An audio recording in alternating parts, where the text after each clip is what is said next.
इसी बीच बड़ी खबर आपको बता दें, अमेरिका से बेड़ियों में लाया गया था तहव्वुर राणा। दिल्ली पहुंचने के बाद तहव्वुर राणा की बेड़ियां खोली गई थी। आतंकी तहव्वुर राणा पूछताछ में सहयोग दे रहा है, यह भी जानकारी मिल रही है, और आम आदमी की तरह ही व्यवहार कर रहा है तहव्वुर राणा। आतंकी राणा के वॉइस सैंपल लेने की भी तैयारी है। तो आपको बता दें कि बेड़ियों में अमेरिका से उसको लाया गया था और दिल्ली पहुंचने के बाद उसकी बेड़ियां खोल दी गई थी। पूछताछ में फिलहाल ये जानकारी मिल रही है कि वो सहयोग कर रहा है, आम आदमी की तरह ही व्यवहार भी तहव्वुर राणा कर रहा है। तो देखिए किस तरीके से पहले 2 दिन क्या हुआ ये भी आपको बता देते हैं कि 18 दिन की एनआईए हिरासत में तहव्वुर राणा को लाया गया और पहली बार पूछताछ शुक्रवार को हुई थी। पहले दिन पूछताछ में सहयोग नहीं किया था, लेकिन अब जो जानकारी मिल रही है कि अब वो सहयोग कर रहा है। मास्टरमाइंड तहव्वुर राणा को भारत आए हुए आज 4 दिन हो चुका है और एनआईए हेडक्वार्टर में उसे सिक्योरिटी से लैस रूम में रखा गया है और एनआईए हेडक्वार्टर के बाहर अभी भी सिक्योरिटी पूरी तरह से हाई अलर्ट पर है और चारों तरफ से एनआईए हेडक्वार्टर को छावनी में तब्दील कर दिया गया है। लगातार एनआईए की टीम तहव्वुर राणा से पूछताछ कर रही है और 26/11 के हमलों का मास्टरमाइंड जो तहव्वुर राणा है उससे हर वो सच जानने की कोशिश कर रही है। तहव्वुर राणा ने मांग भी की है कि उसे कुरान दिया जाए क्योंकि 5 बार का नमाजी है, नमाज पढ़ता है और पेन और कॉपी भी उसकी तरफ से मांगा गया है और लगातार 24 घंटे निगरानी कर रही है एनआईए की टीम कि किसी भी तरीके की तहव्वुर राणा कोई गतिविधि ना कर पाए। कैमरा पर्सन निर्देशक के साथ काजल सिंह, रिपब्लिक भारत। और इसी खबर पर हमारी संवाददाता काजल हमारे साथ जुड़ गई हैं। काजल, जानकारी मिल रही है कि तहव्वुर राणा आम आदमी की तरह ही व्यवहार कर रहा है, लेकिन सवालों के जवाब देने में आनाकानी कर रहा है। इसको लेकर क्या कुछ जानकारी?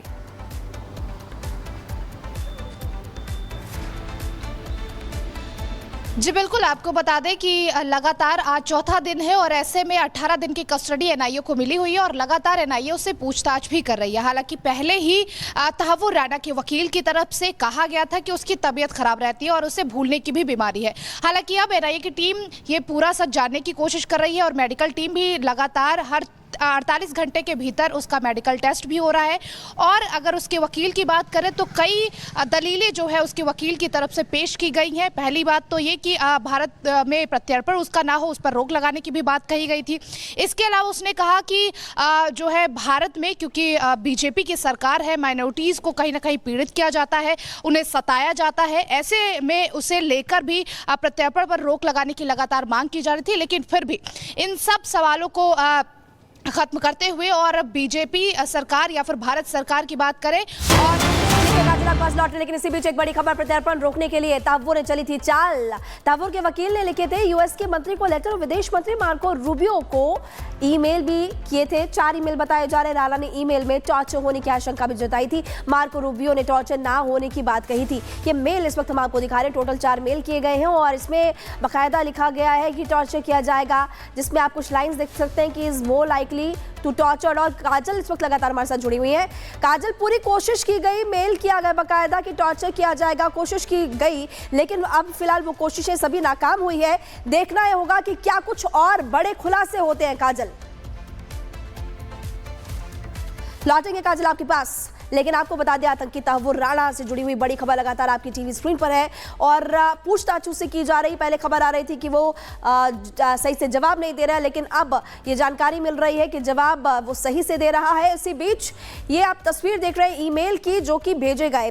एक तरफ एनआईए मुंबई हमले के आतंकी से पूछताछ कर रही है और आपको बता दें कि सच बाहर लाने में लगी हुई है टीम, तो दूसरी तरफ कांग्रेस के बयानों से ऐसा लग रहा है कि वो ऐसे लोगों के समर्थन में, क्योंकि कांग्रेस नेता उदित राज का कहना है कि हमले में तहव्वुर राणा की ज्यादा बड़ी भूमिका नहीं थी, जिस पर अब बीजेपी हमलावर है। इसमें तो मुझे खेल ही लगता है, इसलिए कि 2011 में जब यूपी की सरकार थी तो पूरी जांच की फाइल अमेरिका को दे दी गई थी और हेडली को मुख्य आरोपी माना गया था और तहव्वुर राणा को कॉन्स्पिरेटर माना तो गया था, लेकिन उतनी बड़ी भूमिका में नहीं था।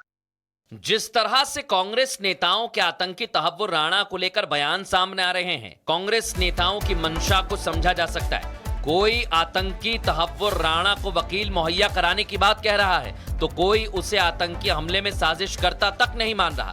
इधर कांग्रेस के वरिष्ठ नेता दिग्विजय सिंह ने तहव्वुर राणा के प्रत्यर्पण का श्रेय यूपीए सरकार को दे दिया, लेकिन बीजेपी सांसद सुधांशु त्रिवेदी ने दिग्विजय सिंह को इतिहास याद दिलाया। प्रत्यारोपण जो हुआ है, एक्सट्रेडिशन हुआ है, ये इसलिए हुआ है क्योंकि उस समय की यूपीए सरकार ने सही समय पर उसका इन्वेस्टिगेशन में उसका नाम उसका को पकड़ में आया, उसकी गिरफ्तारी हुई यूएसए में। इसमें कोई श्रेय मोदी जी को नहीं जाता। 26/11 का हमला होने के बाद भारत के तत्कालीन वायुसेना अध्यक्ष फाली होमी मेजर साहब ने कई वर्षों के बाद ये कहा कि एयरफोर्स सर्जिकल स्ट्राइक के लिए तैयार थी, मगर कांग्रेस सरकार ने उसकी अनुमति नहीं दी। दिग्विजय सिंह जी वरिष्ठ नेता, उन्हें याद दिलाना चाहता हूं, अरे आपकी सरकार ने नवंबर 2008 में 26/11 हमले के केवल 9 महीने बाद जुलाई 2009 में पाकिस्तान के साथ शर्म एल शेख में ज्वाइंट डिक्लेरेशन साइन किया था। दिग्विजय सिंह को शिवसेना नेता शायना एनसी ने कांग्रेस का ट्रैक रिकॉर्ड बताया। शिवसेना का आरोप है कि कांग्रेस वोट बैंक और तुष्टीकरण वाली राजनीति करती है। दिग्विजय सिंह जी हो या कांग्रेस पार्टी, बेबुनियादी आरोप लगाना उनका एक काम रहा है पहले से ही। भारत के लिए आज गर्व की बात है कि ऐसे आतंकवादी को ऐतिहासिक एक्सट्रेडिशन दिया है पहली बार, और सजाए मौत मिलनी चाहिए। अब सवाल ये कि आतंकी तहव्वुर राणा, जिसने 166 जिंदगियों को छीन लिया, उस आतंकी से हमदर्दी वाली बात क्यों कही जा रही है? क्या आतंकी को उसके गुनाहों की सजा नहीं मिलनी चाहिए? और इसी बीच बड़ी खबर आपको बता दें, अमेरिका से बेड़ियों में लाया गया था तहव्वुर राणा। दिल्ली पहुंचने के बाद तहव्वुर राणा की बेड़ियां खोली गई थी।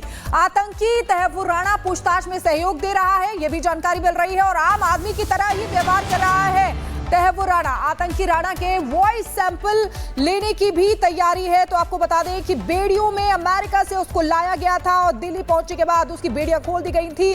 पूछताछ में फिलहाल ये जानकारी मिल रही है कि वो सहयोग कर रहा है। आम आदमी की तरह ही व्यवहार भी तहव्वुर राणा कर रहा है। तो देखिए किस तरीके से पहले 2 दिन क्या हुआ, यह भी आपको बता देते हैं कि 18 दिन की एनआईए हिरासत में तहव्वुर राणा को लाया गया और पहली बार पूछताछ शुक्रवार को हुई थी। पहले दिन पूछताछ में सहयोग नहीं किया था, लेकिन अब जो जानकारी मिल रही है कि अब वो सहयोग कर रहा है।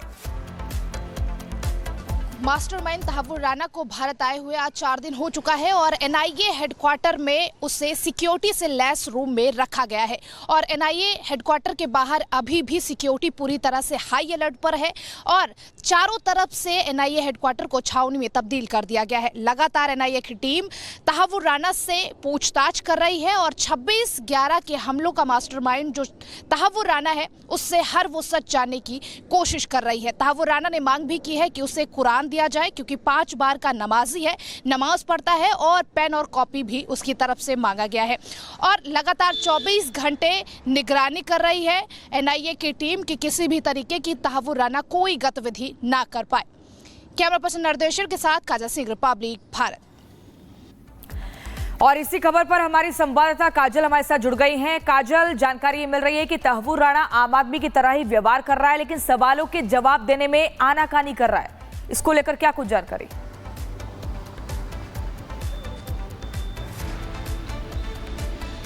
जी बिल्कुल, आपको बता दें कि लगातार आज चौथा दिन है और ऐसे में 18 दिन की कस्टडी एनआईए को मिली हुई है और लगातार एनआईए उससे पूछताछ भी कर रही है। हालांकि पहले ही तहव्वुर राणा के वकील की तरफ से कहा गया था कि उसकी तबीयत खराब रहती है और उसे भूलने की भी बीमारी है। हालांकि अब एनआईए की टीम ये पूरा सच जानने की कोशिश कर रही है और मेडिकल टीम भी लगातार हर 48 घंटे के भीतर उसका मेडिकल टेस्ट भी हो रहा है। और अगर उसके वकील की बात करें तो कई दलीलें जो है उसके वकील की तरफ से पेश की गई हैं। पहली बात तो ये कि भारत में प्रत्यर्पण उसका ना हो, उस पर रोक लगाने की भी बात कही गई।